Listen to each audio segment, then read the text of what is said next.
Bonjour et bienvenue sur ma chaîne. J'espère que vous allez toutes et tous très bien. Aujourd'hui, je vais vous parler d'Émile Louis et de l'affaire des disparus de Lyon. Émile Louis est un tueur en série. Il a sévi en France dans les années 70, 80 et 90. Alors, allez vous chercher un café, un thé, un chocolat chaud, ce qui vous fera plaisir, installez-vous bien confortablement et c'est parti.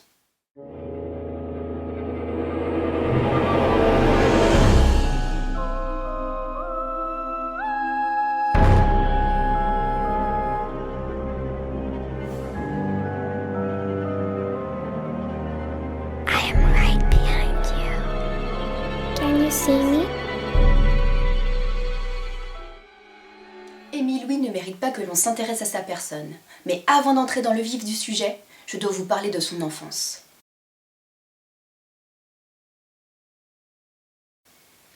Émile Louis est né le 21 janvier 1934 à Pontigny dans l'Yonne. Dès les premiers jours de sa vie, il est abandonné par sa mère. Il a été placé à l'assistance publique, puis adopté par un père maçon et fossoyeur. Sa mère, elle, est très méchante avec lui. Ce n'est qu'à l'âge de 14 ans qu'il apprendra que ses parents ne sont pas ses parents biologiques. À 15 ans, il fait un séjour en maison de redressement en Saône-et-Loire où il est violé. En 1952, à l'âge de 18 ans, il s'engage dans la Légion étrangère et part à la guerre d'Indochine. En 1954, à la fin de la guerre, il est décoré de plusieurs médailles militaires. La même année, il épouse Chantal Delagneau avec qui il aura 2 fils et 2 filles. Ils vivent à Villefargeau, près d'Auxerre.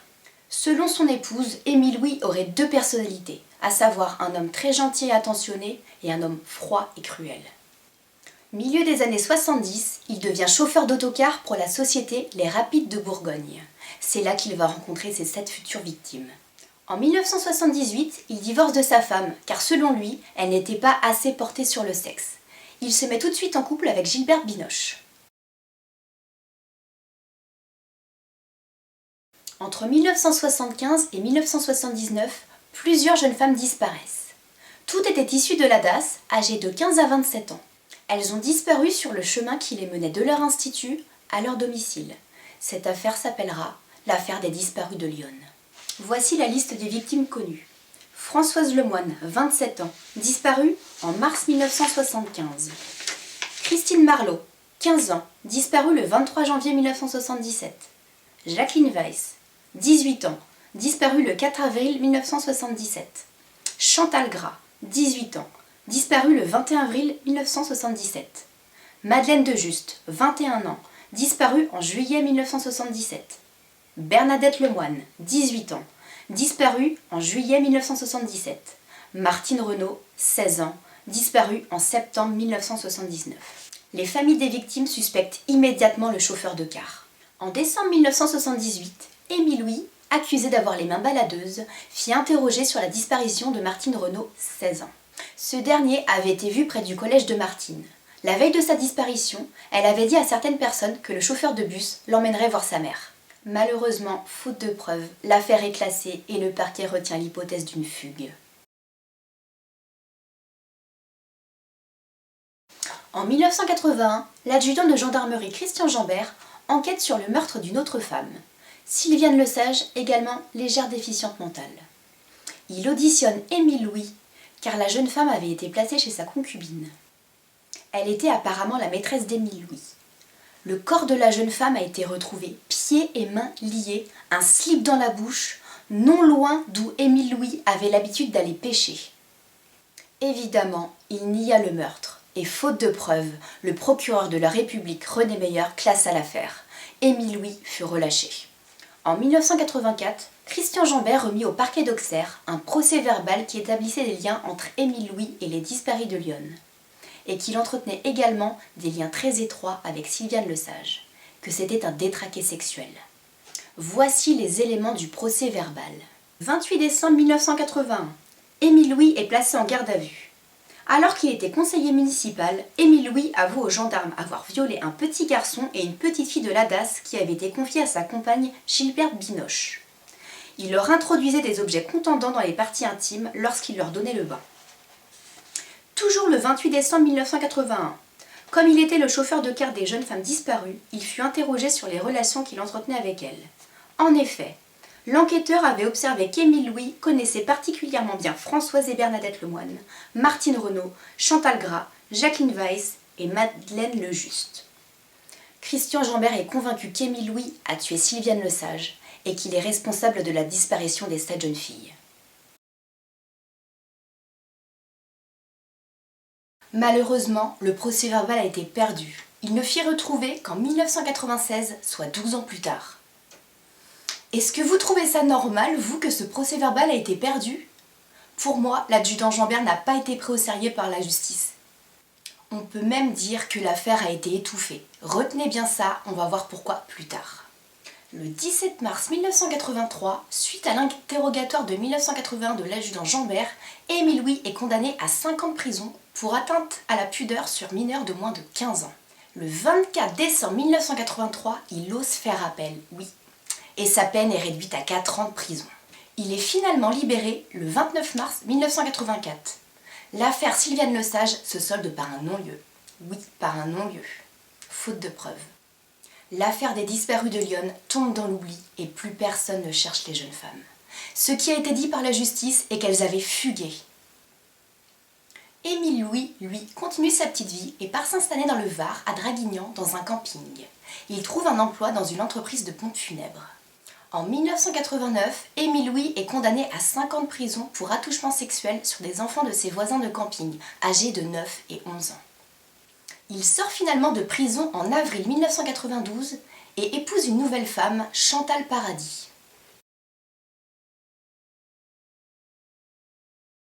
Ce n'est qu'en 1996 que les choses commencent à bouger, grâce à Pierre Maunoir et l'Association de défense des handicapés de Lyon.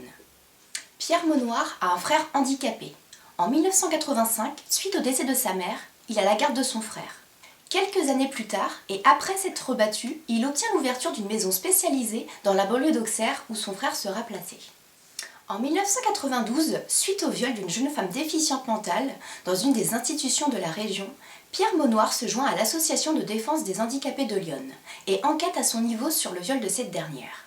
C'est en enquêtant qu'il entend une rumeur sur l'affaire des disparus de Lyon et qu'aucune de ces disparitions n'avait été élucidée. Il décide de creuser un peu plus et contacte le nouveau directeur de l'institut où les jeunes filles allaient, lui demandant s'il lui était possible de fouiller dans les archives.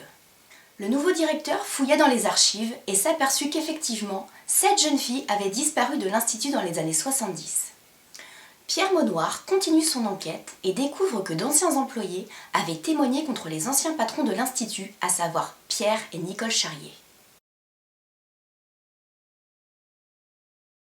Bernadette Petit-Colo, une ancienne éducatrice du foyer Guette Soleil, raconte avoir vu Nicole Charrier montrer ses seins et ses fesses à une jeune fille trisomique. Elle envoie un courrier de dénonciation aux autorités judiciaires pour signaler une fellation dont avait été victime un déficient mental au foyer, sans aucune réponse.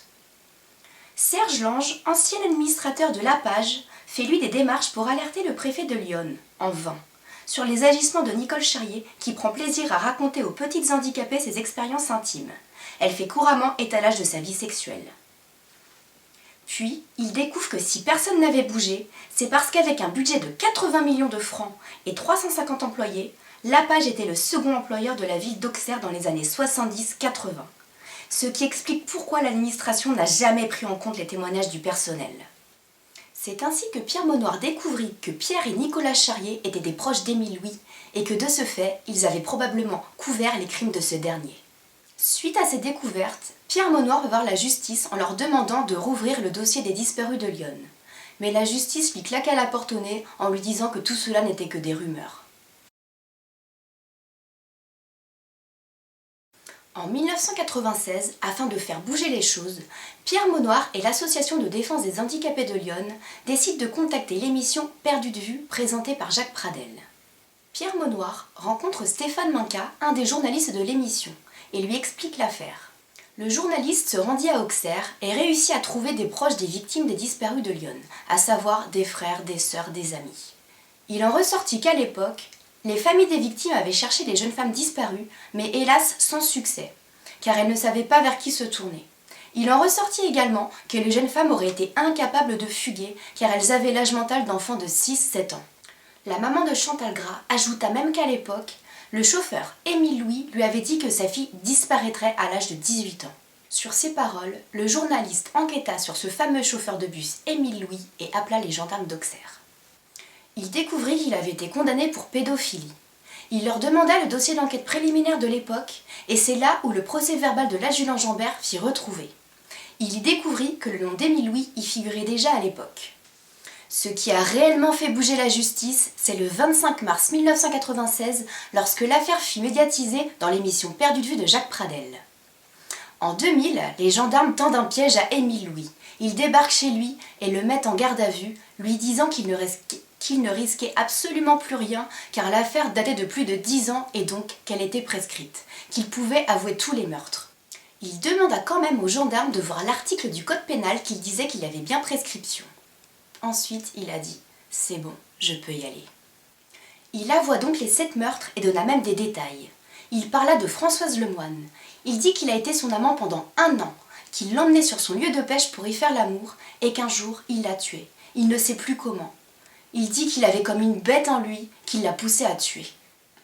Ce fut le même scénario pour Jacqueline Weiss. Il affirme aussi qu'il a tué 5 autres jeunes femmes. Il ne se rappelle plus de leur nom. Il arrive quand même à donner des détails sur leur physique, ce qui fait que les gendarmes ont pu les identifier. Pendant sa garde à vue, il indique même où se trouvent certains corps. Suite à la garde à vue d'Émile Louis, voici ce que les gendarmes ont réussi à reconstituer. En janvier 1977, il tue Christine Marlot. Il l'enterre à proximité de sa précédente victime. 3 mois plus tard, en avril 1977, il tue successivement Jacqueline Weiss et Chantal Gras. En juillet de la même année, c'est au tour de Madeleine de Juste, tuée alors qu'il la conduisait à son CAT. Puis, 1 an plus tard, c'est à celui de Bernadette Lemoine. Enfin, en septembre 1979, il s'attaque à Martine Renaud. À la fin de sa garde à vue, il est mis en examen, puis écroué. Sur les conseils de son avocat, Émile Louis ne donne pas d'autre indication. Il refuse de parler. Un peu plus tard, il accepte de parler, mais pour tout nier en bloc.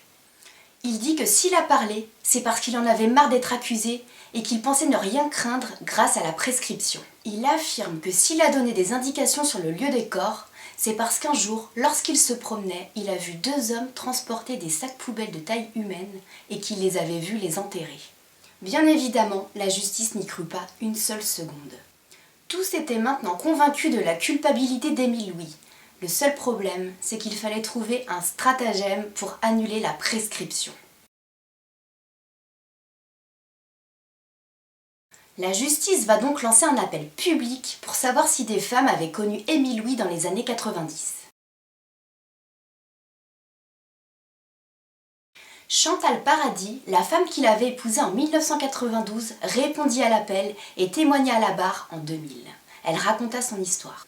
Durant ses 8 années de mariage avec Émile Louis, elle affirme qu'elle se faisait torturer, physiquement et psychologiquement. Elle avait vécu l'enfer. Et que maintenant, elle pouvait parler car il allait aller en prison. Elle n'avait plus peur. Elle raconte entre autres qu'il l'a droguée en lui faisant avaler un café amer, qu'il la violait régulièrement et qu'il la piquait dans les hémorroïdes. La fille de Chantal Paradis, Karine, témoigne également à la barre. Elle affirme que lorsqu'elle avait 14 ans, Émile Louis la violait. Les 2 femmes n'ont jamais porté plainte par peur et par honte. Une dizaine de victimes témoignent à la barre. Une d'entre elles affirme qu'Émile Louis l'avait tabassée, violée et mise nue dans un coffre. Du 22 au 26 mars 2004, Émile Louis comparaît devant la cour d'assises du Var pour viol et agression sexuelle aggravée avec torture et actes de barbarie contre sa seconde épouse et sa belle-fille. Il est condamné à 20 ans de réclusion criminelle. Le 14 octobre 2005, Émile Louis fait appel. Il est finalement condamné à 30 ans de prison. Le 2 novembre 2004 s'ouvre le second procès sur les disparus de Lyon à Auxerre. Au cours des débats, l'accusé nie tout en bloc, mais sa fille aînée, Marilyn Vinet, lui porte le coup de grâce. Elle témoigne devant la cour d'assises que son père n'était pas un être humain et raconte avoir été victime de viol de la part de son père quand elle avait 5 ans. Plus grave encore pour lui, elle dit l'avoir vu éventrer une jeune femme quelques années plus tard, sous ses yeux en forêt, expliquant qu'elle n'avait rien dit avant l'année 2000 de peur qu'il ne fasse subir le même sort à sa mère. Le 25 novembre 2004, Émile Louis est reconnu coupable du meurtre de 7 jeunes femmes et est condamné à la prison à perpétuité, dont 18 ans de peine de sûreté. Il fit appel de cette condamnation, mais ne ressortit jamais. En 2013, il mourut, mais n'avoua jamais où il avait enterré les autres corps. Voilà, c'est ainsi que notre affaire touche à sa fin. Si vous avez aimé la vidéo, vous pouvez mettre un petit pouce bleu et la commenter. Vous pouvez également vous abonner à ma chaîne, ce qui me fera très plaisir. Au revoir et à bientôt pour une nouvelle affaire.